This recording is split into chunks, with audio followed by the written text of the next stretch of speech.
നമസ്കാരം. ഇന്ന് ലോക സ്ട്രോക്ക് ദിനത്തിന്റെ ഭാഗമായി അൽ-അസർ മെഡിക്കൽ കോളേജിലെ സ്ട്രോക്ക് ദിനം ആചരിക്കുന്നതിന്റെ ഭാഗമായി മൾട്ടി ഡിസിപ്ലിനറി സ്ട്രോക്ക് ടീം ഇന്നിവിടെ ഒത്തുചേർന്നിരിക്കുകയാണ്. ഇന്ന് ഞങ്ങളോടൊപ്പം ഈ സെഷൻ പങ്കുവെക്കാനായി എത്തിയിരിക്കുന്ന പാനലിസ്റ്റുകൾ ഞാൻ ആദ്യം സ്വയം പരിചയപ്പെടുത്താം. ഞാൻ ഡോക്ടർ യാസർ സുലൈമാൻ, എമർജൻസി വിഭാഗത്തിലെ doctor. Doctor Balakrishnan, senior consultant neuro surgeon. Doctor Anpriya, consultant neurologist. Doctor Akhil, general medicine department. Doctor Anu, psychiatry department. Doctor Azar, physical medicine and rehabilitation department. Doctor Aneesh, critical care and intensivist. ഇന്ന് ഈ സെഷൻ നമ്മളിവിടെ conduct ചെയ്യുന്നതിന്റെ പ്രാധാന്യം എന്താണ് sir? നമസ്കാരം. ഈ വരുന്ന ഒക്ടോബർ 29 ലോകാരോഗ്യ സംഘടന വേൾഡ് സ്ട്രോക്ക് ദിനമായി ആചരിക്കുകയാണ്. നമുക്ക് ഓരോരുത്തർക്കും ഒരു സംശയം തോന്നാം, എന്തുകൊണ്ടാണ് ഈ ദിനം ലോകാരോഗ്യ സംഘടന വേൾഡ് സ്ട്രോക്ക് ദിനമായി ആചരിക്കുന്നതെന്ന്. ചില കാര്യങ്ങളിലേക്ക് കടക്കേണ്ടതുണ്ട്. ആദ്യമായി, ലോകത്താകമാനം ഓരോ വർഷവും 15 മില്യൺ ജനങ്ങളാണ് പക്ഷാഘാതം മൂലം അനുഭവിക്കുന്നത് എന്നുള്ളതാണ്. അതോടൊപ്പം തന്നെ ഏകദേശം 5 മില്യൺ ജനങ്ങൾ പക്ഷാഘാതം മൂലം വിവിധ തരത്തിലുള്ള അവശതകൾ അനുഭവിക്കുന്നുണ്ട്. അതൊരു വശം തളർന്നതാവാം, അല്ലെങ്കിൽ മിണ്ടാൻ പറ്റാതെയാവാം, നടക്കാൻ പറ്റാതെയാവാം. അത്തരത്തിൽ അംഗവൈകല്യം എന്ന് വേണമെങ്കിൽ കൂട്ടി വായിക്കാവുന്ന രീതിയിൽ ഏകദേശം 5 മില്യൺ ജനങ്ങളാണ് അനുഭവിക്കുന്നത്. ഇനി ഈ പക്ഷാഘാതം ചികിത്സയ്ക്കായി ഓരോ വർഷവും ചെലവഴിക്കുന്ന തുക എന്ന് പറയുന്നത് 45 മില്യൺ യൂറോ ആണ്. അതുപോലെ തന്നെ 6.2 മില്യൺ ജനങ്ങളാണ് പക്ഷാഘാതം മൂലം ഓരോ വർഷവും മരണപ്പെടുന്നത്. അത് ഏകദേശം 12% വരുന്നുണ്ട് എന്നുള്ളതാണ്. മൊത്തത്തിൽ എടുക്കുകയാണെങ്കിൽ ഏകദേശം 5-ാമത്തെയോ 3-ാമത്തെയോ മരണകാരണങ്ങളായി ഈ പക്ഷാഘാതം വന്നുപെടുന്നുണ്ട് എന്നുള്ളതാണ്. നമുക്ക് ഇന്ത്യയിലെ കണക്കും കൂടെ എടുക്കാം.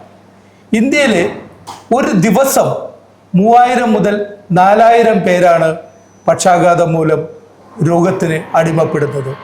അതുപോലെ തന്നെയാണ് ഏകദേശം 0.6 ആയിരത്തിൽ 0.6 പക്ഷാഘാത ബാധിതർ മരണപ്പെടുന്നുണ്ട് എന്നുള്ളതാണ്.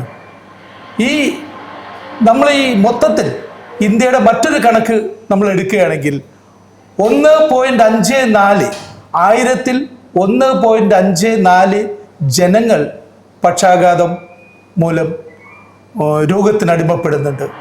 ഇതുകൊണ്ടൊക്കെ തന്നെയാണ് മൊത്തത്തിൽ ലോകത്തെ ആകമാനം കണക്കെടുത്താലും, ഇന്ത്യയിലെ കണക്കെടുത്താലും, വിവിധ രാജ്യങ്ങളിലെ കണക്കെടുത്താലും ഇതുപോലെ പക്ഷാഘാതം വളരെ ഗുരുതരമായിട്ടുള്ള ഒരു രോഗമായി മാറുന്നുണ്ട് എന്നുള്ളത് കൊണ്ടാണ് ലോകാരോഗ്യ സംഘടന ഈ ഒക്ടോബർ 29 വേൾഡ് സ്ട്രോക്ക് ദിനമായി ആചരിക്കാൻ തിരഞ്ഞെടുത്തിരിക്കുന്നത്. സർ, ഈ വേൾഡ് സ്ട്രോക്ക് ദിനത്തിൻ്റെ ഭാഗമായിട്ട് ഓരോ വർഷവും ഓരോ തീം ഉണ്ടെന്ന് ഞാൻ മനസ്സിലാക്കുന്നു. ഈ വർഷത്തെ നമ്മുടെ തീം എന്താണ്? വളരെ നല്ലൊരു ചോദ്യമായിട്ട് തന്നെ അതിനെ കണക്കാക്കണം. കാരണം എവറി മിനിറ്റ്സ് കൗണ്ട്സ് എന്നുള്ളതാണ്. അതിൻ്റെ കാരണങ്ങളിലേക്ക് ഒരുപക്ഷെ നമ്മുടെ ന്യൂറോളജിസ്റ്റ് അത് വിശദമായിട്ട് പ്രതിപാദിക്കുന്നതായിരിക്കും. എങ്കിലും പറയാം, നമ്മൾ ഓരോ നിമിഷവും ചെലവഴിക്കപ്പെടുന്ന അല്ലെങ്കിൽ വൈകുന്ന ഓരോ നിമിഷവും നമ്മുടെ ഈ പക്ഷാഘാതത്തിൽ നിന്ന് രക്ഷപ്പെടാനുള്ള സാധ്യതകൾ കുറയ്ക്കും എന്നുള്ളത് കൊണ്ടാണ് എവറി മിനിറ്റ്സ് കൗണ്ട്സ് എന്നുള്ള ഒരു തീം ഈ വർഷം ലോകാരോഗ്യ സംഘടന പുറത്തിറക്കിയിരിക്കുന്നത്. സ്ട്രോക്കിനെ പറ്റി കൂടുതൽ നമുക്ക് അറിയേണ്ടതായിട്ടുണ്ട്. മാഡം, ഒരു രോഗിക്ക് സ്ട്രോക്ക് വരുന്നത് കൊണ്ട് അതെങ്ങനെയാണ് ഒരു രോഗിക്ക് സ്ട്രോക്ക് വരുന്നത്, അല്ലെങ്കിൽ സ്ട്രോക്ക് വരുന്നത് കൊണ്ട് എങ്ങനെയാണ് ഒരു രോഗിയുടെ തലച്ചോറിനെ അത് ബാധിക്കുന്നത്? സ്ട്രോക്ക് എന്നത് തലച്ചോറിലെ കോശങ്ങളിലേക്ക്, അതായത് ന്യൂറോൺസിലേക്കുള്ള രക്തപ്രവാഹത്തിൽ വരുന്ന പ്രശ്നങ്ങൾ മൂലമുണ്ടാകുന്ന ഒരു രോഗാവസ്ഥയാണ് സിമ്പിളായി സ്ട്രോക്ക് എന്ന് പറയുന്നത്. അതിനെ നമുക്ക് പ്രധാനമായും 2ആയി തരംതിരിക്കാം. ഇസ്കീമിക് സ്ട്രോക്ക്, അതായത് തലച്ചോറിലെ കോശങ്ങളിലേക്ക് രക്തയോട്ടം നിലച്ചത് മൂലമുണ്ടാകുന്നതാണ് ഇസ്കീമിക് സ്ട്രോക്ക്. അതാണ് മേജർ ശതമാനം സ്ട്രോക്കുകളും ഇസ്കീമിക് സ്ട്രോക്കാണ്. മറ്റൊരു വിഭാഗമാണ് ഹെമറാജിക് സ്ട്രോക്ക്, അതായത് തലച്ചോറിലെ രക്തധമനികൾ പൊട്ടി തലച്ചോറിനകത്ത് ബ്ലീഡിംഗ് ഉണ്ടാകുന്ന അവസ്ഥേനെയാണ് ഹെമറാജിക് സ്ട്രോക്ക് എന്ന് പറയുന്നത്. സ്ട്രോക്കിന്റെ ലക്ഷണങ്ങളായിട്ട് ഒരു രോഗി നമ്മുടെ ആശുപത്രിയിൽ എത്തിയാൽ നമ്മൾ എങ്ങനെ തിരിച്ചറിയും? എന്തെല്ലാം ലക്ഷണങ്ങളാണ് നമ്മൾ നോക്കുന്നത്? ആശുപത്രിയിൽ എത്തുന്നതിന് മുൻപ് തന്നെ വീട്ടിൽ നിന്ന് തന്നെ നമ്മൾ തിരിച്ചറിയേണ്ട കുറച്ച് ലക്ഷണങ്ങളെ കുറിച്ച് പറയാം. ഫാസ്റ്റ് എന്നൊരു ന്യൂമോണിക് വെച്ച് നമുക്ക് ഈ ലക്ഷണങ്ങൾ ഓർത്തിരിക്കാം. Fast, FAST. എഫ് എന്ന് പറയുമ്പോൾ ഫേഷ്യൽ ഡ്രൂപ്പിംഗ്, അതായത് മുഖത്തിന് ഏതെങ്കിലും ഒരു വശത്തോട്ടേക്ക് കോടി പോകുക, സംസാരത്തിൽ കുഴച്ചിലുണ്ടാകുക, കൈകാലുകൾക്ക് ബലക്ഷയം സംഭവിക്കുക. അതായത് എഫ് എന്ന് പറയുന്നത് ഫേഷ്യൽ ഡ്രൂപ്പിംഗ്, എ എന്ന് പറയുന്നത് arm or leg weakness, S എന്ന് പറയുന്നത് സംസാരത്തിൽ കുഴച്ചിലുണ്ടാകുന്നത്, ടി എന്നുള്ളത് പരിമിതമായി, അതായത് ഈ രോഗലക്ഷണങ്ങൾ കണ്ട ഉടനെ തന്നെ ആശുപത്രിയിലേക്ക് രോഗിയെ എത്തിക്കുക എന്നുള്ളതാണ് നമ്മുടെ പ്രധാന ഉദ്ദേശം. ഇപ്പോൾ മാഡം പറയുന്നത് സ്ട്രോക്കിന്റെ ലക്ഷണങ്ങൾ ഫസ്റ്റ് റെസ്പോണ്ടേഴ്സും ഫാമിലി മെമ്പേഴ്സും അറിഞ്ഞിരിക്കണമെന്നല്ലേ? എക്സാക്ട്ലി. ഈ സിംറ്റംസ് കണ്ടു കഴിഞ്ഞു കഴിഞ്ഞാൽ ഉടനെ ആശുപത്രിയിൽ എത്തിക്കുന്നത് വഴി നമുക്ക് ഏറ്റവും വിലപ്പെട്ട ഗോൾഡൻ അവർ, അതായത് ആദ്യത്തെ ആ 4.5 മണിക്കൂർ നമുക്ക് സേവ് ചെയ്യാൻ പറ്റും. രോഗിക്ക് എത്രയും പെട്ടെന്ന് ആ മരുന്ന് കൊടുക്കാനും സാധിക്കും. പറയുമ്പോൾ നമ്മൾ എപ്പോഴും ചോദിക്കുന്ന ആദ്യം ആര് കാണുന്നു എന്നുള്ളതാണ്. ഫസ്റ്റ് റെസ്പോണ്ടന്റ് എന്നുള്ള ഒരു ചോദ്യം വരും. അപ്പോൾ പലപ്പോഴും നമ്മൾ വീട്ടിലുള്ള ആരെങ്കിലും ആയിരിക്കും കാണുന്നത്, അല്ലെങ്കിൽ മകനാവാം, മകളാവാം, ഭാര്യ ആവാം, അല്ലെങ്കിൽ വേറെ ആരെങ്കിലും ആവാം. അപ്പോൾ അവർക്ക് ഉള്ളൊരു പോയിന്റാണ് അവരെങ്ങനെ ഈ സ്ട്രോക്ക് തുടക്കത്തിൽ തിരിച്ചറിയാം എന്നുള്ള 3 കാര്യങ്ങൾ അവർ നോക്കിയാൽ മതി. ഒന്ന്, ഈ ആളോടൊന്ന് ചിരിക്കാൻ പറയണം. ഇപ്പം ചിരിക്കുമ്പോൾ മുഖം കോടിപ്പോയിട്ടുണ്ടോ എന്നുള്ള പെട്ടെന്ന് തിരിച്ചറിയാൻ കഴിയും. രണ്ടാമതായിട്ട് അവരോട് ഒരു വാക്ക് പറയാൻ പറയണം, എന്തെങ്കിലും ഒരു വാചകം പറയാൻ പറയണം. അപ്പോൾ ആ വാചകം പൂർണ്ണമായിട്ട് അവർക്ക് പറയാൻ പറ്റുന്നില്ല, അതിനവർ ബുദ്ധിമുട്ട് അനുഭവിക്കുന്നുണ്ടെങ്കിൽ അതും സ്ട്രോക്കിൻ്റെ ഒരു ആദ്യ കാരണമായിട്ട് നമുക്ക് കാണാൻ കഴിയും. മൂന്നാമതായിട്ട് അവരോടൊന്ന് 2 കൈ ഒന്ന് പൊക്കാൻ പറയുക. 2 കൈ പൊക്കാൻ പറയുമ്പോൾ ഒരു കൈയിനെ മറ്റു കൈ പോലെ പൊക്കാൻ പറ്റാതിരിക്കുന്ന ഒരു അവസ്ഥയൊക്കെ വരാം. അപ്പം ഈ 3 കാര്യങ്ങൾ ഇവരോട് ശ്രദ്ധിക്കുക. ഇതിനൊരു വൈദ്യം പഠിക്കണമെന്നൊന്നുമില്ല. ഇത്തരം കാര്യങ്ങൾ അവർക്ക് ശ്രദ്ധിച്ചാൽ വളരെ വ്യക്തമായിട്ട് നമുക്ക് തുടക്കത്തിൽ തന്നെ കണ്ടെത്താൻ കഴിയുമെന്നുള്ളതാണ്. സ്ട്രോക്ക് ബാധിച്ച ഒരു പേഷ്യൻ്റ് നമ്മുടെ ഹോസ്പിറ്റലിൽ എത്തുവാണെങ്കിൽ, അതായത് നമ്മുടെ എമർജൻസി ഡിപ്പാർട്ട്മെൻറ്റിൽ എത്തിക്കഴിഞ്ഞാൽ എന്തെല്ലാം ആയിരിക്കും അവിടെ സംഭവിക്കുക? അതായത് എന്തെല്ലാം ബേസിക് ഇവാലുവേഷനുകളും മാനേജ്മെൻറ്റുമാണ് നമ്മൾ അവിടെ ചെയ്യാൻ ഉദ്ദേശിക്കുന്നത്? നമുക്കൊരു രോഗി സ്ട്രോക്കിൻ്റെ ലക്ഷണങ്ങളായിട്ട് നമ്മുടെ എമർജൻസി ഡിപ്പാർട്ട്മെൻറ്റിൽ സമീപിച്ചാൽ അല്ലെങ്കിൽ വന്നു കഴിയുമ്പോൾ നമ്മൾ ട്രയേജിൽ വെച്ചിട്ട് തന്നെ ആ രോഗിയുടെ ലക്ഷണങ്ങൾ നമ്മൾ അസസ് ചെയ്യും. അസസ് ചെയ്ത് അത് സ്ട്രോക്കിൻ്റെ ലക്ഷണങ്ങളാണെന്ന് നമുക്ക് കരുതി കഴിഞ്ഞാൽ ഉടനെ തന്നെ നമ്മൾ സ്ട്രോക്ക് കോഡ് ആക്ടിവേറ്റ് ചെയ്യും. ഈ സ്ട്രോക്ക് കോഡിലൂടെ നമ്മൾ ന്യൂറോളജി വിഭാഗം, റേഡിയോളജി വിഭാഗത്തിലെ ഡോക്ടർമാരെ നമ്മൾ അറിയിച്ചിട്ട് ഇങ്ങനൊരു കേസ് വന്നു എന്നുള്ളൊരു അലേർട്ട് അവർക്ക് എത്തും. ഉടൻ തന്നെ നമ്മൾ ഈ പേഷ്യൻറ്റിനെ റെഡ് കാറ്റഗറി എന്നുള്ള രീതിയിൽ കാറ്റഗറൈസ് ചെയ്ത് പേഷ്യൻറ്റിനെ എമർജൻസി ഡിപ്പാർട്ട്മെൻറ്റ് അകത്തേക്ക് പ്രവേശിക്കുകയും നമ്മളവിടെ ബേസിക്കായിട്ട് ചെയ്യുന്ന ക്യാനുല, വൈറ്റൽസ്, പേഷ്യൻറ്റിനെ സ്റ്റെബിലൈസ് ചെയ്യുക, ഈ കാര്യങ്ങളെല്ലാം നമ്മൾ ചെയ്ത് പേഷ്യൻറ്റിനെ എത്രയും പെട്ടെന്ന് നമ്മൾ CTക്ക് ഷിഫ്റ്റ് ചെയ്യാൻ പറ്റുമോ എന്നുള്ള രീതിയിൽ കാര്യങ്ങൾ സജ്ജമാക്കും. പേഷ്യൻറ്റിനെ സ്റ്റെബിലൈസ് ചെയ്തതിന് ശേഷം മാത്രം നമ്മൾ റേഡിയോളജിയിലേക്ക് CT സ്കാനിന് വേണ്ടി നമ്മൾ രോഗിയെ ഷിഫ്റ്റ് ചെയ്യും. 20-25 മിനിറ്റിനുള്ളിൽ നമ്മൾ ഈ രോഗിയെ ഷിഫ്റ്റ് ചെയ്യണം എന്നാണ് നമ്മൾ പ്രോട്ടോകോൾസിൽ പറയുന്നത്. 25 മിനിറ്റിനുള്ളിൽ അവിടെ പോയ പേഷ്യൻറ്റ് 45 മിനിറ്റിനുള്ളിൽ CT സ്കാൻ കംപ്ലീറ്റ് ആയി റിപ്പോർട്ടോടെ തിരിച്ചെത്തണം. ഈ 45 മിനിറ്റിനുള്ളിൽ പേഷ്യൻ്റ് തിരിച്ചെത്തുമ്പോൾ ആ രോഗിക്ക് കൊടുക്കേണ്ട ട്രീറ്റ്മെൻറ്റിനുള്ള മരുന്നുകൾ നമ്മൾ സജ്ജമാക്കി വെക്കും. ഇങ്ങനെ വന്നതിന് ശേഷം നമ്മൾ ഈ പേഷ്യൻ്റ് ഫർദർ ട്രീറ്റ്മെൻറ്റിനായി ന്യൂറോളജിസ്റ്റിനെ സമീപിക്കുക. യാസർ പറഞ്ഞതുപോലെ സമയബന്ധിതമായി നമ്മൾ CT സ്കാൻ എടുക്കുന്നു. CT സ്കാൻ എടുക്കുന്നതിലൂടെ നമ്മൾ എന്താണ് ഉദ്ദേശിക്കുന്നത്? തലച്ചോറിനകത്ത് ബ്ലീഡിംഗ് ഇല്ല എന്നുള്ളതാണ് ആദ്യം ഉറപ്പുവരുത്തുന്നത്. ശേഷം CT ആൻജിയോഗ്രാം വെച്ചിട്ട് നമ്മൾ തലച്ചോറിലെ ഏതെങ്കിലും മേജർ രക്തക്കുഴലുകൾക്ക് ബ്ലോക്ക് ഉണ്ടോ ഇല്ലയോ എന്നുള്ളതും കൂടെ നമ്മൾ ക്യാരക്ടറൈസ് ചെയ്യുന്നു. പേഷ്യൻറ്റിനെ നമ്മൾ NIHSS എന്നൊരു സ്കോർ വെച്ചിട്ട് നമ്മൾ ആദ്യമേ അസസ് ചെയ്തിട്ടുണ്ട്. ആ സ്കോറിന് കാറ്റഗറി വെച്ച് patient eligible for IV thrombolysis ആണെങ്കിൽ നമ്മൾ ഒരു ഇഞ്ചക്ഷൻ മരുന്നാണ് പേഷ്യൻറ്റിന് കൊടുക്കുന്നത്. അപ്പോൾ സ്വാഭാവികമായും നമ്മുടെ പേഷ്യൻ്റെ കൂട്ടിരിപ്പുകാരും ഈ മരുന്ന് കൊടുക്കുന്ന സമയത്തുള്ള കോംപ്ലിക്കേഷൻസിനെ കുറിച്ച് സ്വാഭാവികമായും നമ്മുടെ അടുത്തൊരു ചോദ്യം വരും. അപ്പോൾ കമ്പാരിറ്റീവ്ലി വളരെ സേഫ് ആയിട്ടുള്ളൊരു മരുന്നാണ് ഈ IV ത്രോംബോളിസിന് നമ്മൾ യൂസ് ചെയ്യുന്നത്. എന്നിരുന്നാലും ലോകത്താകമാനമുള്ള കണക്കുകൾ പ്രകാരം 6% തലച്ചോറിൽ ഒരു മേജർ ബ്ലീഡിംഗ് ഈ IV ത്രോംബോളിസിസ് മരുന്ന് കൊണ്ട് ഉണ്ടാകാൻ സാധ്യതയുള്ളത്. വിരളമായിട്ട് മാത്രമാണ് അലർജിക് റിയാക്ഷൻസ് എല്ലാം നമ്മൾ കാണാറുള്ളത്. പക്ഷേ ഇതൊരു ലൈഫ് സേവിങ് മെഡിസിൻ ആണ്. ആദ്യത്തെ 4.5 മണിക്കൂറിനുള്ളിൽ മാത്രമാണ് നമുക്ക് ഈ ലൈഫ് സേവിങ് മെഡിസിൻ നമുക്ക് കൊടുക്കാൻ സാധിക്കുന്നത്. അതുകൊണ്ട് സ്ട്രോക്കിന്റെ പ്രാഥമിക ലക്ഷണങ്ങൾ കാണുമ്പോൾ തന്നെ അത് ഐഡന്റിഫൈ ചെയ്യുകയും രോഗിയെ എമർജൻസി വിഭാഗത്തിൽ എത്തുകയും ചെയ്യേണ്ടതാണ്. ഒരു ചോദ്യം ചോദിച്ചോട്ടെ, ഈ 4.5 മണിക്കൂർ എന്ന് പറഞ്ഞല്ലോ, അതാണ് നമ്മൾ വിൻഡോ പീരീഡ് എന്ന് പറയുന്നത്. അതെ സാർ. ഈ പീരീഡിലല്ലാതെ കുറച്ച് ഇപ്പോൾ ഒരു 6 മണിക്കൂർ അല്ലെങ്കിൽ 8 മണിക്കൂർ കഴിഞ്ഞിട്ട് വരുന്നവർക്ക് നമുക്കിത് കൊടുക്കാൻ കഴിയും? നമ്മുടെ പ്രസന്റ് ഗൈഡ് ലൈൻസ് പ്രകാരം ആദ്യത്തെ 4 മണിക്കൂറിനുള്ളിലാണ് ഈ IV ത്രോംബോളിസിസ് എന്നുള്ളൊരു മെഡിക്കേഷൻ കൊടുക്കാനായി റെക്കമെൻഡേഷൻ ഉള്ളത്. ഡിലേഡ് ആയി ത്രോംബോളിസിസ് ചെയ്തു കഴിഞ്ഞു കഴിഞ്ഞാൽ വിരളമായിട്ട് ബ്ലീഡിംഗ് സാധ്യത, സ്റ്റാൻഡേർഡ് ബ്ലീഡിംഗ് റിസ്ക് ഓഫ് 6% എന്നതിൽ നിന്ന് ഉയർന്നു വരാനുള്ള സാധ്യതയുണ്ട്. സാർ, ഇപ്പോൾ സ്ട്രോക്ക് വന്ന പേഷ്യൻസിൽ ഏതൊക്കെ പേഷ്യൻസിനാണ് നമുക്ക് ICUലോട്ട് ഷിഫ്റ്റ് ചെയ്യേണ്ട ആവശ്യം വരുന്നത്? അതുപോലെ തന്നെ നമുക്ക് ICUവിൽ ഷിഫ്റ്റ് ചെയ്തതിനു ശേഷം അതിൽ നിന്ന് അങ്ങോട്ടുള്ള ഫർദർ മാനേജ്മെന്റ് പിന്നെ എന്താണ് അവിടെ നടക്കുന്നത്? എല്ലാ പക്ഷാഘാത രോഗികളെയും ഒരു സ്ട്രോക്ക് യൂണിറ്റിൽ അഡ്മിറ്റ് ചെയ്യുന്നതാണ് ഏറ്റവും നല്ലത്. അതേസമയം എല്ലാ പക്ഷാഘാത രോഗികളെയും ICUവിൽ അഡ്മിറ്റ് ചെയ്യേണ്ട ആവശ്യം വരുന്നില്ല. ആരെയൊക്കെ ICUവിൽ അഡ്മിറ്റ് ചെയ്യണം എന്നതിന് കൃത്യമായ മാർഗരേഖകളുണ്ട്. ഉദാഹരണത്തിന് രക്തക്കുഴലുകളിലെ തടസ്സം നീക്കാൻ വേണ്ടി നമ്മൾ ന്യൂറോളജി പറഞ്ഞ പോലത്തെ മരുന്നുകൾ ഉപയോഗിക്കേണ്ടി വന്നവർ, അല്ലെങ്കിൽ ഉപകരണങ്ങളുടെ സഹായത്തോടെ ഈ തടസ്സം നീക്കം ചെയ്യേണ്ടി വന്നിട്ടുള്ളവർ,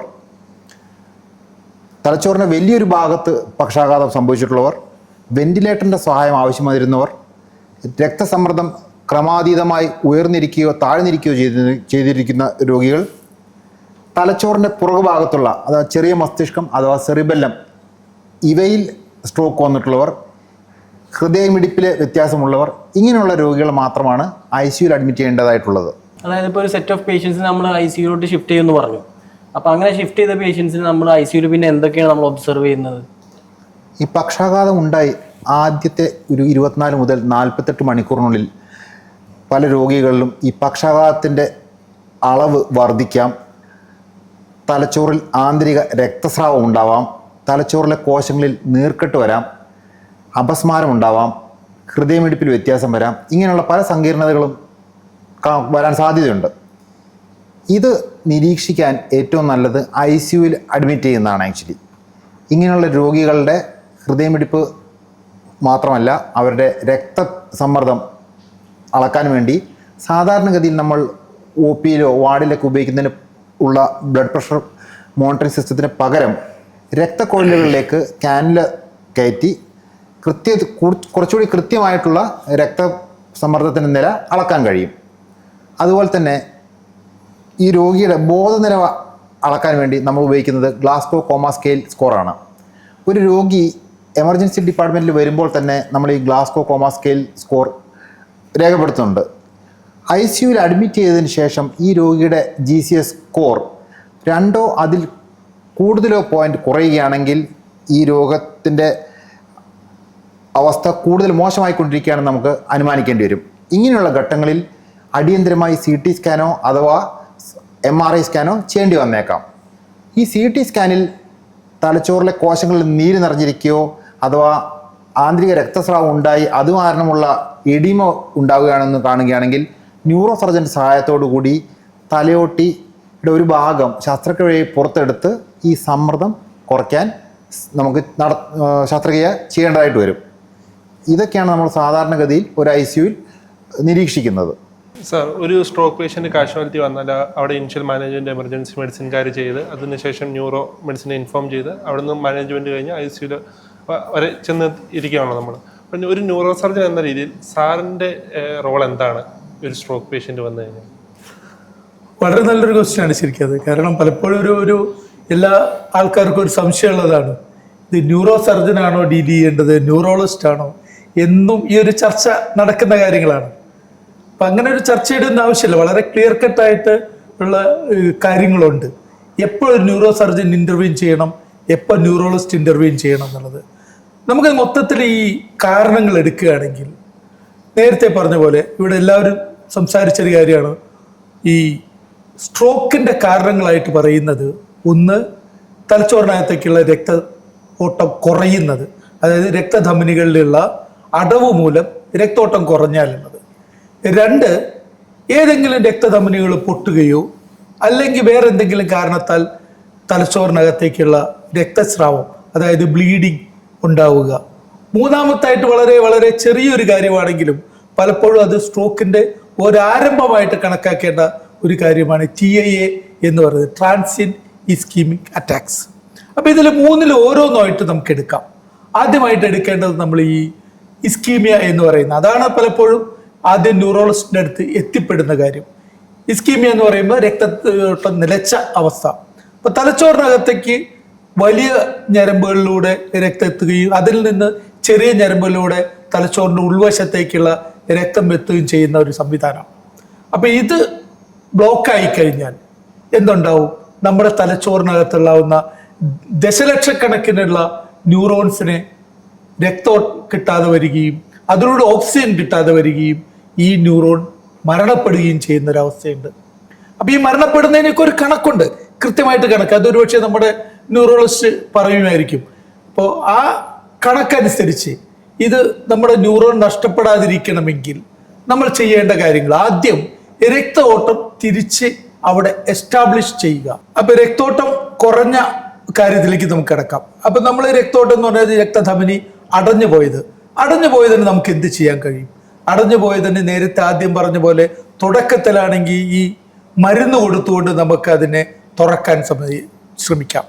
അത് നടന്നില്ലെങ്കിൽ നമ്മളിപ്പോൾ ഹാർട്ടിലൊക്കെ ആൻജിയോപ്ലാസ്റ്റി ചെയ്യുന്ന പോലെ തന്നെ നമ്മൾ ഒരു വയറ് കടത്തി, ഈ രക്തധമനിയിലേക്ക് വയറ് കടത്തി അതിനകത്ത് അടഞ്ഞിരിക്കുന്ന ക്ലോട്ടിനെ അല്ലെങ്കിൽ രക്തക്കട്ടയെ നമ്മൾ ഒന്നില്ലെങ്കിൽ അവിടെ വെച്ച് അലിയിച്ച് കളയാം, അല്ലെങ്കിൽ നമുക്കതിനെ വലിച്ചെടുത്ത് കളയാം. ഇതാണ് അതിൻ്റെ ഒരു രീതി. പിന്നെ നമ്മുടെ തലച്ചോറിനകത്തേക്ക് രക്തം കൊണ്ടുവന്ന കരോട്ടിഡ് എന്ന് പറയുന്ന ഒരു മേജർ ആർട്ടറി ഉണ്ട്. അതിൽ അടവ് വരാം. ആ അടവ് വന്നു കഴിഞ്ഞാൽ നമ്മൾ മൊത്തത്തിൽ വലിയ രീതിയിലാണ് അതിൻ്റെ പ്രത്യാഘാതം ഉണ്ടാവുന്നത്. അതുകൊണ്ട് എന്ത് ചെയ്യാം? നമുക്ക് ആ കരോട്ടിഡിനെ തുറന്ന് ഒരു കരോട്ടിഡ് എൻഡാർട്രക്ടമി എന്ന് പറയുന്ന ഒരു ഓപ്പറേഷൻ നമുക്ക് നടത്താവുന്നേ ഉള്ളൂ. ആ രീതിയിൽ അത് നമുക്ക് ചെയ്യാം. മറ്റൊരു കാര്യം, ഈ രക്ത ഓട്ടം കുറഞ്ഞ് തലച്ചോറിനകത്തേക്കുള്ള രക്ത ഓട്ടം കുറഞ്ഞു കഴിയുമ്പോൾ ഉണ്ടാവുന്ന മറ്റൊരു ഇതാണ് ഈ ന്യൂറോൺസ് എല്ലാം മരിക്കുകയും ആ മരണപ്പെട്ട അതിന് ചുറ്റും ഈ നീർക്കെട്ട് വരികയും തലച്ചോറിനകത്ത് ഉൾക്കൊള്ളാൻ കഴിയുന്നതിന് അധികം പ്രഷർ ഉണ്ടാവുകയും ചെയ്യും. സാധാരണ മട്ടിൽ നമ്മുടെ തലച്ചോറിൻ്റെ ഒരു പ്രഷർ എന്നൊക്കെ നമ്മൾ അളന്നു കഴിഞ്ഞാൽ കിട്ടുന്നത് 5 മില്ലിമീറ്റർ മുതൽ 15-18 മില്ലിമീറ്റർ വരെയാണ്. ഈ രക്തോട്ടം കുറഞ്ഞ ഇത് മൂലം ചില ഇഫക്റ്റ് ഉണ്ടാവുന്നത് ഈ തലച്ചോറിനകത്തുള്ള പ്രഷർ ക്രമാതീതമായിട്ട് വർദ്ധിക്കും. അപ്പം നമ്മൾ എന്ത് ചെയ്യണം? ഈ പ്രഷർ കുറയ്ക്കാനായിട്ടുള്ള ചില നടപടികൾ കൈക്കൊള്ളേണ്ടി വരും. അത് നമ്മുടെ ക്രിട്ടിക്കൽ കെയറിലെ സാറ് പറഞ്ഞു, ചില ബോൺ കട്ട് ചെയ്യാം എന്നുള്ളത്. നമ്മൾ അതിനെ പറയുന്നത്, ന്യൂറോ സർജൻ അതിനെ പറയുന്ന ഒരു ഓപ്പറേഷൻ ഡീകംപ്രസീവ് ക്രനിക്ടമി എന്നുള്ളതാണ്. അത് ഏത് വശത്താണോ നീർക്കെട്ട് കൂടുതലുള്ളത് ആ വശത്തെ ബോൺ ഒരു 15 സെന്റിമീറ്ററും 12 സെന്റിമീറ്ററിൻ്റെ ഒരളവിൽ മുറിച്ചെടുത്ത് നമ്മളത് മാറ്റിവെക്കും. അപ്പൊ അതിനടിയിൽ ഈ തലച്ചോറിനെ കവർ ചെയ്തുകൊണ്ട് സംരക്ഷിച്ചുകൊണ്ട് ഒരു കട്ടിയുള്ള പാടയുണ്ട്, ഡ്യൂറാമേറ്റർ എന്ന് പറയും. അതിന് നമ്മൾ തുറന്ന് ആ തുറന്ന ഭാഗത്ത് അപ്പോൾ നമ്മളത് കുറച്ചങ്ങ് വിട്ടുമാറിപ്പോവും. ആ വിട്ടുമാറിയ ഭാഗത്ത് ഒന്നില്ലെങ്കിൽ നമ്മുടെ തുടയിൽ നിന്നുള്ള തൊലി എടുത്ത് കട്ട് ചെയ്ത് വെക്കാം, അല്ലെങ്കിൽ നമ്മൾ കൃത്രിമമായിട്ടുള്ള മെംബ്രെയിൻ നമുക്ക് വാങ്ങാൻ കിട്ടും. അത് വെച്ച് ആ ഏരിയ വലുതാക്കി തലച്ചോറിനകത്തുള്ള സ്പേസ് നമ്മൾ കൂടുതലാക്കുകയും ഈ തലച്ചോറിനെ വികസിക്കാനുള്ള ഒരു സ്ഥലം ഉണ്ടാക്കി കൊടുക്കുകയും ചെയ്യാം. അതുമൂലം എന്തുണ്ടാവും? അപ്പൊ പ്രഷർ കുറയും, രോഗി ജീവിക്കാനുള്ള സാധ്യത വളരെ കൂടുതലാണ് അതുമൂലം. പിന്നീട് നമ്മൾ ഈ ബോൺ തിരിച്ചു വയ്ക്കുന്നൊക്കെ പിന്നീടുള്ള സർജറിയാണ്, നമ്മൾ അതിലേക്ക് കിടക്കണ്ട. രണ്ടാമത്തെ കാര്യം എന്ന് പറയുന്നത് ഈ രക്തസ്രാവം ഉണ്ടാവുന്നതാണ്, ബ്ലീഡിംഗ് ആണ്. ബ്ലീഡിങ്ങിന്റെ പ്രാഥമികമായിട്ടുള്ള കാരണം എന്ന് പറയുന്നത് തലച്ചോറിന് നമ്മുടെ പ്രഷർ കൂടുന്നതാണ്. നമ്മൾ പലപ്പോഴും പറയാറുണ്ടോ, അവൻ പ്രഷർ മൂലം രക്തം പൊട്ടി അവിടെ ആശുപത്രിയിലാണെന്ന് പറയാറുണ്ട്. അതുപോലെ ഈ രക്തധമനി, പ്രത്യേകിച്ച് തലച്ചോറിൻ്റെ ഉൾവശത്തുള്ള ചില ഭാഗങ്ങളിലേക്ക് രക്തം കൊടുക്കുന്ന ചെറിയ ചെറിയ രക്തധമനികളുണ്ട്. അതിൽ ചെറിയ കുമിള പോലെ ഉണ്ടാവുകയും അത് പൊട്ടുകയും ബ്ലീഡിങ് ഉണ്ടാവുകയും ചെയ്യും. ആ ബ്ലീഡിങ് ഉണ്ടായിക്കഴിഞ്ഞാൽ ചെറിയ ബ്ലീഡിംഗ് ആണ്.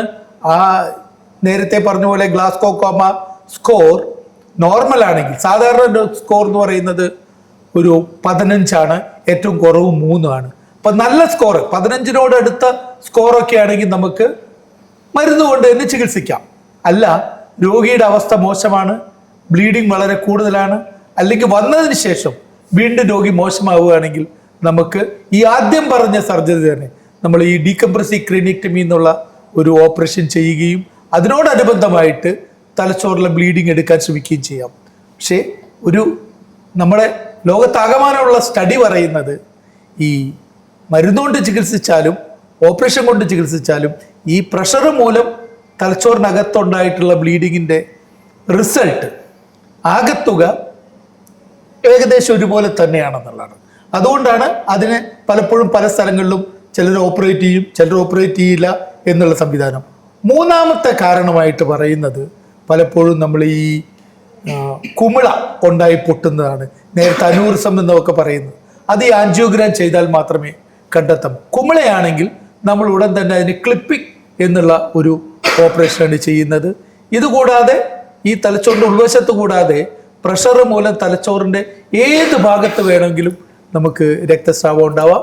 അതിന് നമ്മൾ ചെയ്യേണ്ടത് അതിൻ്റെ അളവ് നോക്കിയിട്ട്, അളവ് നോക്കി എന്ന് പറയുമ്പോൾ ഒരു അളവുണ്ട് അതിന് ഏകദേശം 30 ml കൂടുതലും 30 മില്ലിയിൽ കൂടുതലും അതുമൂലം ഉണ്ടാവുന്ന ഒരു മിഡ് ലൈൻ ഷിഫ്റ്റ് എന്ന് പറയും. തലച്ചോറ് ഒരു വശത്തേക്ക് നീങ്ങിപ്പോകുന്നത് 5 മില്ലിമീറ്റർ കൂടുതലാണെങ്കിലും നമ്മൾ ഓപ്പറേഷൻ ചെയ്യണം എന്നുള്ളതാണ് കണക്ക്.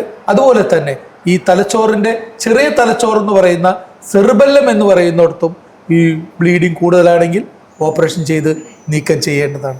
ഇതാണ് പ്രാഥമികമായിട്ടുള്ള ഒരു ഇത്. പിന്നെ ഇതുകൂടാതെ തന്നെ പലപ്പോഴും ഈ നമ്മൾ ഇൻഫാക്റ്റിൽ അല്ലെങ്കിൽ തലച്ചോറിലെ കുറഞ്ഞതിൻ്റെ ഭാഗമായിട്ട് ഈ ആൻറ്റിപ്ലേറ്റ്ലെറ്റ്സ് ഒക്കെ കൊടുക്കുമ്പോഴും ചിലപ്പോൾ ബ്ലീഡിങ് ഉണ്ടാവാം. അതിലാണെങ്കിൽ പോലും നമ്മൾ ചെയ്യുന്ന സർജറി ഈ ഡീകംപ്രസീവ് ക്രീനിക്ടമി അതുപോലെ തന്നെ ബ്ലീഡിങ് എടുത്തു മാറ്റലുമാണ്.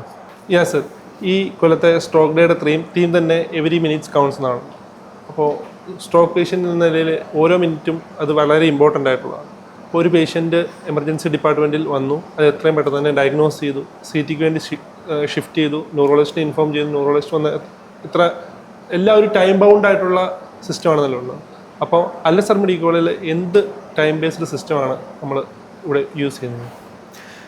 അല്ലസറിൽ നമുക്കൊരു എഫക്റ്റീവ് ആയിട്ടൊരു പാക്സ് കമ്മ്യൂണിക്കേഷൻ സിസ്റ്റം ഉണ്ട്. ഈ പാക്സ് കമ്മ്യൂണിക്കേഷൻ സിസ്റ്റത്തിൽ റേഡിയോളജി വിഭാഗത്തിൽ ഒരു പേഷ്യൻ്റ് CT എടുക്കുമ്പോൾ തന്നെ നമുക്ക് നമ്മുടെ എമർജൻസി ഡിപ്പാർട്ട്മെൻറ്റിൽ, ICUവിൽ, ന്യൂറോളജി വിഭാഗത്തിൽ എല്ലായിടത്തും ആ ഫിലിം അവൈലബിൾ ആവും. CT എടുക്കുന്ന അതേ സമയം നമുക്ക് ഫിലിം കാണാൻ പറ്റും എന്നുള്ളത് കൊണ്ട് തന്നെ നമുക്ക് വിതിൻ നെക്സ്റ്റ് 1 to 2 minutes നമുക്ക് പേഷ്യൻ്റെ ട്രീറ്റ്മെൻറ്റിൻ്റെ ഡിസിഷൻ എടുക്കാൻ പറ്റും. ഈ വിതിൻ ദ നെക്സ്റ്റ് 5 minutes നമുക്ക് പേഷ്യൻറ്റിന് വേണ്ടിയിട്ടുള്ള ഫർദർ ട്രീറ്റ്മെൻറ്റിന് പേഷ്യൻ്റ് തിരിച്ച് ഡിപ്പാർട്ട്മെൻറ്റിൽ എത്തുന്നത് സമയം കൊണ്ട് തന്നെ നമുക്ക് ട്രീറ്റ്മെൻറ്റിനുള്ള മെഡിസിൻസും കാര്യങ്ങളും നമുക്ക് റെഡിയാക്കാൻ പറ്റും. അപ്പോൾ തീർച്ചയായിട്ടും അതേ സമയം തന്നെ നമുക്ക് ഈ റിപ്പോർട്ട്സ് കിട്ടുന്നത് കൊണ്ട് ഡെഫിനറ്റ്ലി വെരി എഫക്റ്റീവ് ആയിട്ടുള്ളൊരു സിസ്റ്റമാണ് നമ്മളിവിടെ ഫോളോ ചെയ്യുന്നത്. പ്രിയപ്പെട്ട അഖിൽ, ഇതുവരെ നമ്മൾ സംസാരിച്ചിരുന്നതെല്ലാം ഈ രോഗം വന്നു കഴിഞ്ഞിട്ടുള്ള കാര്യങ്ങളെക്കുറിച്ചാണ്. തീർച്ചയായും. പക്ഷേ ഭൂരിപക്ഷം ആൾക്കാർക്കും ഈ രോഗം വരുന്നത് വളരെ ദുഃഖകരമായൊരവസ്ഥയാണല്ലോ. നമുക്ക് ഈ പക്ഷാഘാതം വരുന്നത് തടയാനായിട്ട് എന്തെല്ലാം ചെയ്യാൻ സാധിക്കും? സാർ, സ്ട്രോക്കിൻ്റെ കാര്യം എടുക്കുകയാണെങ്കിൽ അതിനകത്ത് പ്രിവെൻഷൻ 3 തരത്തിലാണുള്ളത്. Primary prevention, secondary prevention and tertiary prevention. നമ്മുടെ നാട്ടിലൊരു ചൊല്ലുണ്ട്, prevention is better than cure. അതായത് രോഗം വരുന്നതിന് മുമ്പ് തന്നെ ചികിത്സിക്കുക. രോഗം വന്നിട്ട് ചികിത്സിക്കുന്നതിനേക്കാളും നല്ലത് രോഗം വരുന്നതിന് മുമ്പ് ചികിത്സിക്കാനാണ്. അപ്പോൾ രോഗം വരുന്നതിന് മുമ്പുള്ള ഒരു ചികിത്സ, അതാണ് പ്രൈമറി പ്രിവെൻഷൻ എന്ന് ഉദ്ദേശിക്കുന്നത്.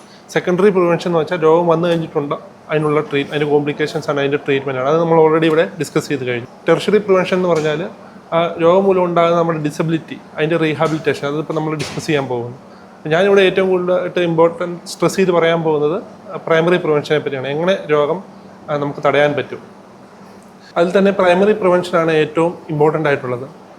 സ്ട്രോക്ക് വരാനായിട്ടുള്ള കാരണങ്ങളെ നമുക്ക് രണ്ടായി തിരിക്കാം. നമുക്ക് ചേഞ്ച് വരാൻ പറ്റുന്നത്, അതായത് മോഡിഫൈബിൾ റിസ്ക് ഫാക്ടേഴ്സ് എന്നും നോൺ മോഡിഫൈബിൾ റിസ്ക് ഫാക്ടേഴ്സ് എന്നും പറയാം. നോൺ മോഡിഫൈബിൾ ആയിട്ട്, അതായത് ചേഞ്ച് ചെയ്യാൻ പറ്റാത്തതെന്ന് പറയുന്നത് 1 പ്രായമാണ്, 2 ജനിതകപരമായിട്ടുള്ള പ്രശ്നങ്ങളാണ്. അതിനകത്ത് നമ്മൾ ഏറ്റവും കൂടുതൽ ഊന്നൽ കൊടുക്കുന്നത് തന്നെ മോഡിഫൈ ചെയ്യാൻ പറ്റുന്ന കാരണങ്ങളാണ്. അതിൽ നമ്മൾ ഏറ്റവും കൂടുതൽ വില്ലന്മാരായിട്ട് കാണുന്നത് തന്നെ നമ്മുടെ ജീവിതശൈലി രോഗങ്ങളായിട്ടുള്ള പ്രമേഹം, പ്രഷർ, കൊളസ്ട്രോൾ, അമിതവണ്ണം, സ്മോക്കിംഗ്, ആൽക്കഹോൾ എന്നിവയാണ്. ഈ പറഞ്ഞൊക്കെ കൺട്രോൾ ചെയ്യുന്നതിന് മൂലം നമുക്ക് 70% സ്ട്രോക്ക് പ്രിവെൻറ്റ് ചെയ്യാൻ പറ്റും. നേരത്തെ ആദ്യം തന്നെ ബാലകൃഷ്ണൻ സാറ് സ്ട്രോക്ക് കൊണ്ടുണ്ടാകുന്ന ബർഡൻ എത്രമാത്രം മോർട്ടാലിറ്റി, എത്രമാത്രം മരണം, എത്രമാത്രം ഡിസബിലിറ്റി, എത്രമാത്രം ഫിനാൻഷ്യൽ ബർഡൻ ഉണ്ടാകുമെന്ന് നേരത്തെ തന്നെ സാറ് പറഞ്ഞതാണ്. അപ്പോൾ 70% സ്ട്രോക്ക് വരുന്നത് പ്രിവെൻറ്റ് ചെയ്യുമ്പോൾ തന്നെ അത് എത്രമാത്രം നമുക്ക് അവോയ്ഡ് ചെയ്യാൻ പറ്റുന്ന ഒന്നാണ്, എത്രമാത്രം അവോയ്ഡ് ചെയ്യാൻ പറ്റുന്നുള്ളത് വളരെ ഇമ്പോർട്ടൻ്റ് ആണ്. എങ്ങനെയൊക്കെ പ്രിവെൻറ്റ് ചെയ്യാം? കൃത്യമായിട്ടുള്ള സമയത്തുള്ള ആഹാരം, കൃത്യമായിട്ടുള്ള ആഹാര രീതി, വ്യായാമം, ഷുഗർ, പ്രഷർ, കൊളസ്ട്രോൾ പോലുള്ള അസുഖങ്ങൾ നേരത്തെ തന്നെ കണ്ടുപിടിക്കുക, മദ്യപാനം പോലെ തുടങ്ങിയുള്ള ദുശ്ശീലങ്ങൾ ഒഴിവാക്കുക എന്നതിലൂടെയാണ് ഇത് നമുക്ക് പ്രിവെൻറ്റ് ചെയ്യാൻ പറ്റുന്നത്.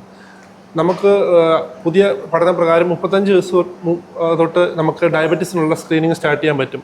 ഡയബറ്റീസ്, പ്രഷർ, കൊളസ്ട്രോൾ തുടങ്ങിയ ഇയർലി സ്ക്രീൻ ചെയ്യുക. ദിവസം 30 മിനിറ്റെങ്കിലും എക്സസൈസ് ചെയ്യുക. ബ്രിസ്ക് വാക്കിംഗ് അല്ലെങ്കിൽ ജോഗിങ്, സ്വിമ്മിങ്, സൈക്ലിംഗ് പോലുള്ള എക്സസൈസ് ചെയ്യുക.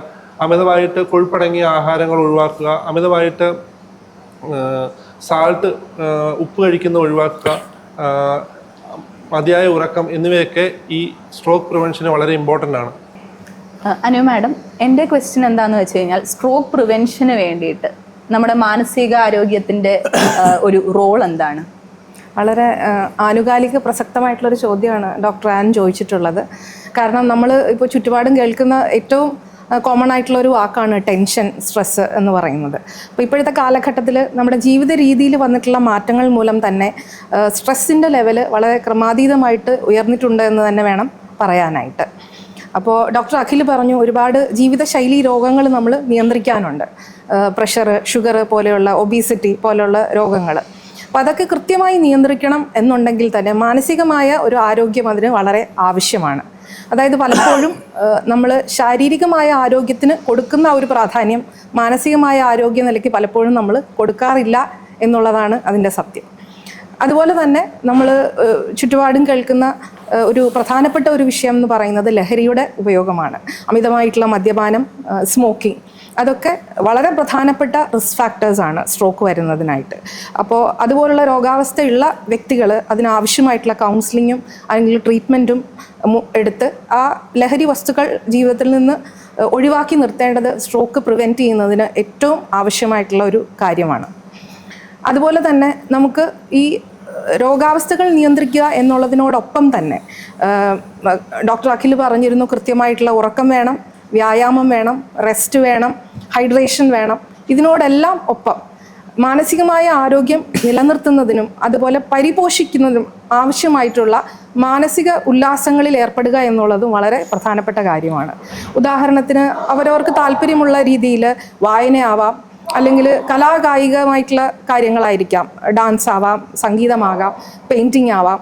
അതുപോലെ തന്നെ ഏറ്റവും ഇമ്പോർട്ടൻ്റ് ആയിട്ടുള്ള മറ്റൊരു കാര്യം എന്ന് പറയുന്നത് നമ്മൾ സോഷ്യലി കണക്റ്റഡ് ആയിരിക്കുക എന്നുള്ളതാണ്.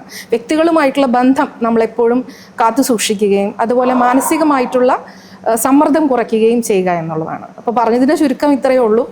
അതായത് ശാരീരികമായിട്ടുള്ള ആരോഗ്യം സംരക്ഷിക്കുന്നത് പോലെ തന്നെ മാനസികമായ ആരോഗ്യത്തിന് നമ്മൾ മുൻതൂക്കം കൊടുത്തുകൊണ്ട് അത് സംരക്ഷിക്കുകയും പരിപോഷിപ്പിക്കുകയും ചെയ്യണം സ്ട്രോക്ക് തടയുന്നതിന് വേണ്ടി. ഒരു ചോദ്യം ചോദിച്ചോട്ടെ. സാധാരണ വീട്ടിൽ നമ്മുടെ ഈ പാരാപ്ലീജിയ, ക്വാഡ്രിപ്ലീജിയ ഒക്കെ ആയിട്ടുള്ള ഞങ്ങളുടെ ആൾക്കാരുടെ ഒരു ഓൾ ഇന്ത്യ ലെവലിലുള്ള ഒരു ഓർഗനൈസേഷൻ ഒക്കെ ഉണ്ട്. ഇവരുടെ കൂട്ടായ്മയും ഇവരുടെ കലാപരിപാടികളുണ്ട്, വളരെ മനോഹരമായിട്ടുള്ള കലാപരിപാടികൾ. അതുപോലെ എന്തെങ്കിലും പരിപാടി ഇതുപോലത്തെ സ്ട്രോക്ക് അനുബന്ധമായിട്ടുള്ള ഈ ആൾക്കാർക്കുള്ള കൂട്ടായ്മയോ അല്ലെങ്കിൽ സംഘടനയോ ഉള്ളതായിട്ട് അറിയാവോ മാഡത്തിന്? അതായത് പ്രധാനമായിട്ടും നമുക്ക് ഒരു ആഫ്റ്റർ കെയർ എന്ന് പറയുന്നത് വളരെ ഇമ്പോർട്ടൻ്റ് ആയിട്ടുള്ള ഒരു കാര്യമാണ്.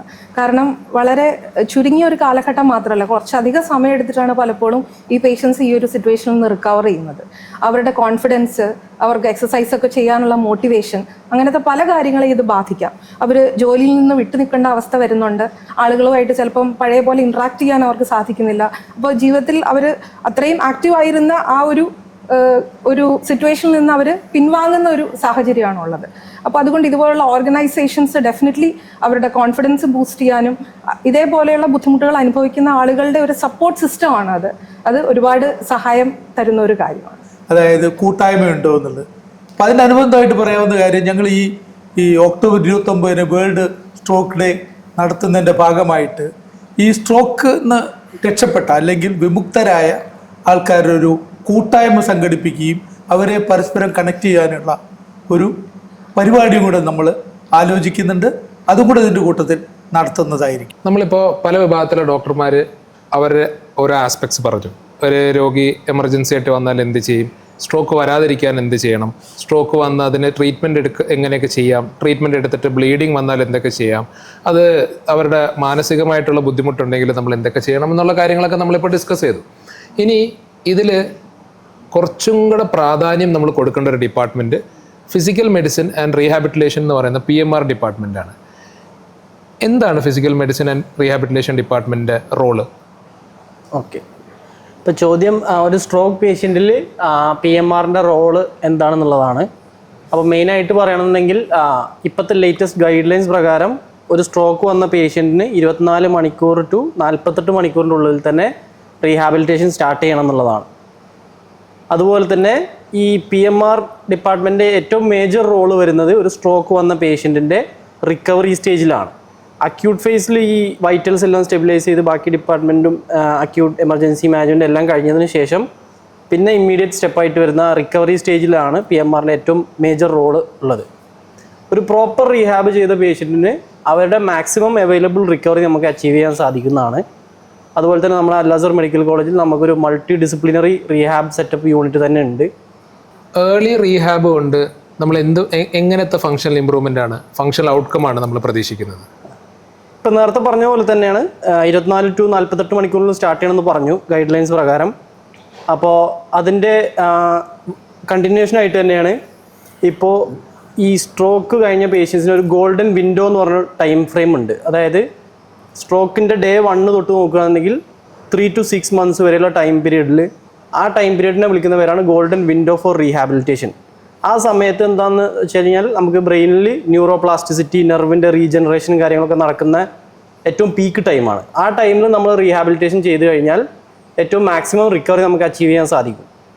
അപ്പോൾ ഇപ്പോൾ ഇങ്ങനെ പ്രോപ്പറായിട്ട് റീഹാബ് പേഷ്യൻറ്റിന് ഏർലി റീഹാബ് മൊബിലൈസേഷനൊക്കെ ചെയ്ത് കഴിഞ്ഞാലുള്ള ഗുണങ്ങൾ എന്ന് പറഞ്ഞാൽ രണ്ടായിട്ട് നമുക്ക് ഡിവൈഡ് ചെയ്യാൻ പറ്റും. ഏറ്റവും ബേസിക്കലി ആദ്യം ഒരു സ്ട്രോക്ക് പേഷ്യൻസിൽ എല്ലാവർക്കും കാണുന്ന ഒരുവിധം മേജർ കോംപ്ലിക്കേഷൻസ് എല്ലാം പ്രിവെൻറ്റ് ചെയ്യാൻ നമ്മളെ കൊണ്ട് പറ്റും. അതുപോലെ തന്നെ ഫങ്ഷണൽ റിക്കവറി നമുക്ക് അച്ചീവ് ചെയ്യാൻ സാധിക്കുന്നതാണ്. ഇപ്പോൾ മേജർ കോംപ്ലിക്കേഷൻസ് ആയിട്ട് പറയുകയാണെന്നുണ്ടെങ്കിൽ നമുക്ക് ചെസ്റ്റിൽ ആസ്പിറേഷൻ ന്യൂമോണിയ കാണാം പേഷ്യൻസിൽ. അതുപോലെ തന്നെ കാർഡിയോവാസ്കുലർ സിസ്റ്റത്തിൽ വരികയാണെന്നുണ്ടെങ്കിൽ ഓർത്തോസ്റ്റാറ്റിക് ഹൈപ്പോടെൻഷൻ എന്ന് പറഞ്ഞ കോംപ്ലിക്കേഷൻ ഉണ്ട്, അത് പ്രിവെൻറ്റ് ചെയ്യാൻ സാധിക്കും. ഇപ്പോൾ സ്കിന്നിൽ വരികയാണെന്നുണ്ടെങ്കിൽ നമുക്ക് ബെഡ് സോർ പേഷ്യൻസിന് കോമൺ ആയിട്ട് കാണാറുണ്ട്, അതും പ്രിവെൻറ്റ് ചെയ്യാൻ സാധിക്കും. പിന്നെ മസിലിൻ്റെ കേസിൽ വരികയാണെങ്കിൽ ആ മസിലിൻ്റെ സ്റ്റിഫ്നെസ്, ടൈറ്റ്നെസ്, സ്പാസ്റ്റിസിറ്റി, കോൺട്രാക്ചറൊക്കെ പ്രിവെൻറ്റ് ചെയ്യാൻ സാധിക്കും. അതുപോലെ തന്നെ ബ്ലഡ് വെസലിൽ വരുമ്പോൾ ഡീപ്പ് വെയിൻ ത്രോംബോസിസ് എന്ന് പറഞ്ഞൊരു കോംപ്ലിക്കേഷൻ, അതൊക്കെ പ്രിവെൻറ്റ് ചെയ്യാൻ സാധിക്കും.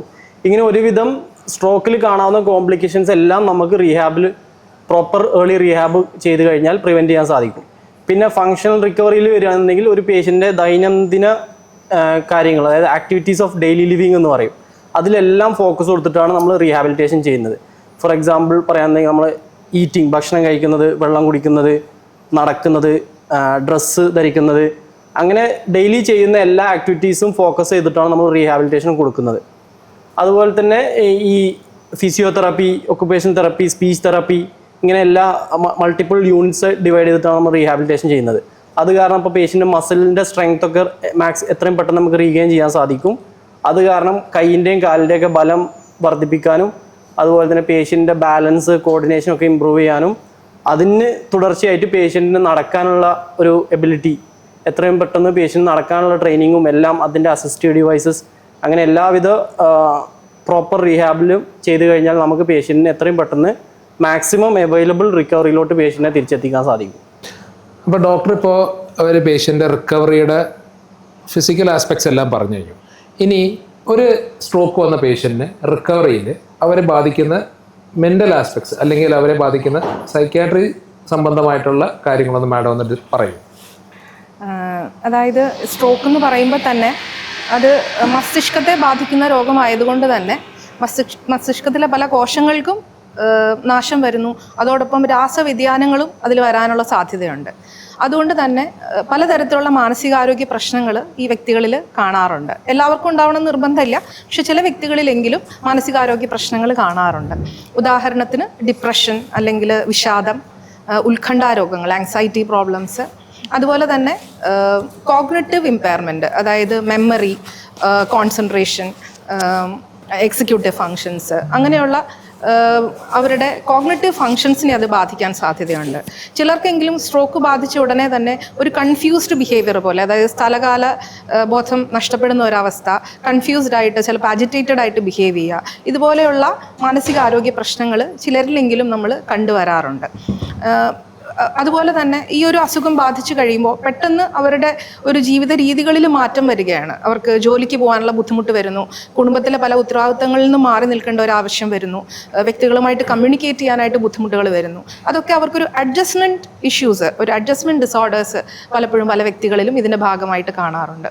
ഇതുപോലെയുള്ള പലതരത്തിലുള്ള മാനസികാരോഗ്യ പ്രശ്നങ്ങൾ വരുമ്പോൾ നമുക്ക് ആവശ്യമായിട്ടുള്ള ഒരു ക്ലിനിക്കൽ സൈക്കോളജിക്കൽ ഹെൽപ്പും ചില സിറ്റുവേഷനിലെങ്കിലും ചിലപ്പോൾ മരുന്ന് ചികിത്സയുടെ ഒരു ആവശ്യവും പലപ്പോഴും ആവശ്യമായി വരാറുണ്ട്. മറ്റൊരു ഇമ്പോർട്ടൻ്റ് ആയിട്ടുള്ള ഒരു കാര്യം പറയുക എന്ന് പറഞ്ഞാൽ, പലപ്പോഴും സ്ട്രോക്ക് ബാധിക്കുമ്പോൾ അത് ആ ഒരു വ്യക്തിയെ മാത്രമല്ല ബാധിക്കുക, ആ ഒരു വ്യക്തിയുടെ കുടുംബത്തെ അല്ലെങ്കിൽ ആ രോഗിയെ പരിചയിക്കുന്ന ആളുകളെ കൂടി അത് ബാധിക്കുന്ന ഒരു സിറ്റുവേഷൻ പലപ്പോഴും കണ്ടുവരാറുണ്ട്.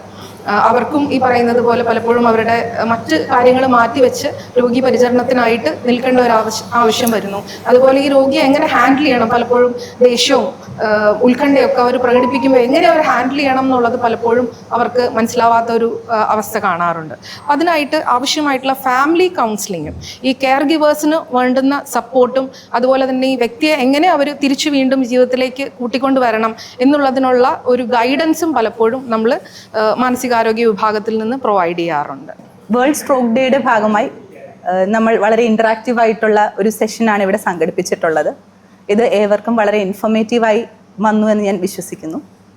ഇപ്പോൾ നമ്മൾ സംസാരിച്ചതിൽ നിന്ന് തന്നെ നമ്മൾ മനസ്സിലാക്കിയിട്ടുണ്ട്, സ്ട്രോക്ക് എന്നത് ന്യൂറോളജിയിൽ മാത്രം ഒതുങ്ങുന്ന ഒന്നല്ല, മൾട്ടി ഡിസിപ്ലിനറി ടീമിൻ്റെ ഒരു ഇൻവോൾവ്മെൻ്റ് ഉണ്ട്. സ്ട്രോക്കിൻ്റെ ആദ്യ ലക്ഷണങ്ങൾ വീട്ടിൽ നിന്ന് ഐഡൻറ്റിഫൈ ചെയ്ത് രോഗിയെ ആശുപത്രിയിൽ എത്തിക്കുന്നതും സ്ട്രോക്കിൻ്റെ ചികിത്സ നൽകുന്നതും സ്ട്രോക്കിൻ്റെ റീഹാബിലിറ്റേഷൻ, അവരുടെ സൈക്കാട്രിക് ആൻഡ് സൈക്കോളജിക് ആസ്പെക്ട്സ് മുതലായവ കവർ ചെയ്യുന്നതെല്ലാം സ്ട്രോക്കിൻ്റെ മികച്ച ചികിത്സയ്ക്ക് വളരെ അത്യന്താപേക്ഷിതമാണ്.